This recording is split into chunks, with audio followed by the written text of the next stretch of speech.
linija. Logikos daug, tikrai logikos daug ir sveikintina iniciatyva.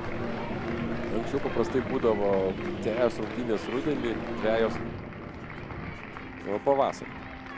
Greit dar žvilgtelkime į tai, kas jau įvyko. Lietuvos rinktinė, tas 4 rungtynės rudenį įveikė Liuksemburgą 47 čekų užspyrimas. Pirmosios minutės, nenoriu prikalbėti, tačiau faktiškai yra kertinės. Reikia tiesiog rimtai sužaisti, ne tai, kad ten kažką nuveikti. Savo didelė disciplina. Tai faktas, kad jie bandys kontroliuoti kamuolį ir spausti per grumtynės Lietuvos rinktinė. Čia čekai su kamuoliu ir turi tikrai neblogą galimybę būtent per mano aptartus kraštus. Gaudamas kamuolys ir pirmasis žeminimas šiandien. Pirmasis žeminimas šiandien ir tai, apie ką kalbėjom, tik atsirado erdvė. Čia tas pamestas kamuolys iš grumtynių, čia klaida ir iš karto į kraštą, na ir tas 10 pozicijos žaidėjas. Matome, kokį esminį darbą atliko, struktūriškai sukurdamas ataką, nuo po to jau Indrichas Kulavy.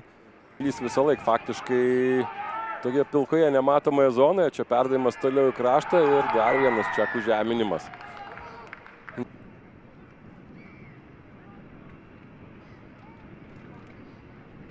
Ta pastaroji ataka turbūt puikiai iliustruoja tą čekų žaidimo stilių.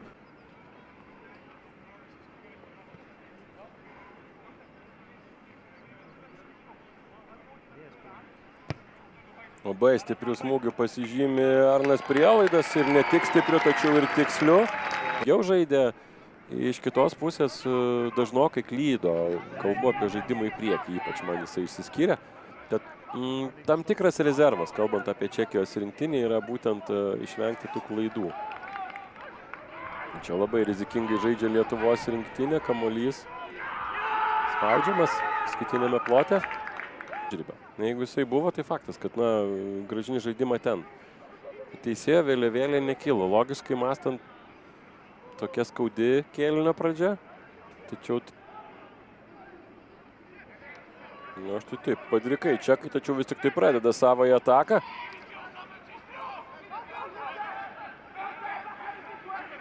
Toliau ieško galimybių dešinėje. Be abejo, turint kiekybinį pranašumą, faktas, kad turi siųsti kamuolį ten. Čia. Nėra kol kas žemimo, iki jo dar šiek tiek trūksta, tačiau galiausiai čekai gynybą pralaužė ir dar 5 taškai antrajame kėlinyje, kol kas visiškai dominuoja šiame kėlinyje. Zbinekas Šucas uždarinėja šias rungtynės čekai antrajame kėlinyje, jo pradžioje, čia dar kartą paskutinioji jų ataka.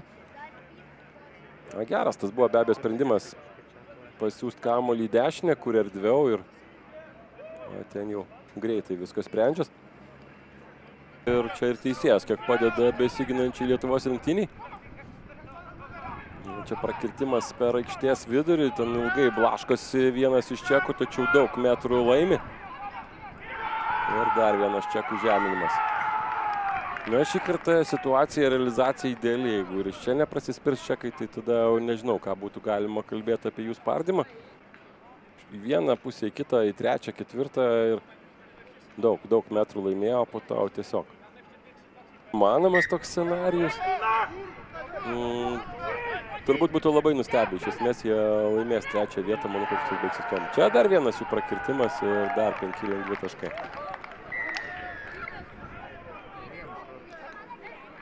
Kiek vėluoja nuo to, kas matoma aikštėje. Tačiau tam tikras išvadas galima ten darytis, o čia Danas Hosekas.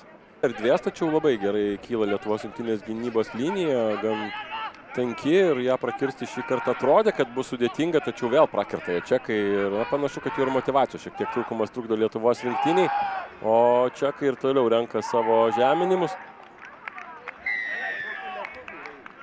Čia atrodė jau viskas gerai, žaidėjas pagautas ir vis tiek toliau gali savo ramiai judėti Patrikas Pavlikas. Po to perdavimai, ir ten jau krašto žaidėjai problemas išsprendžia.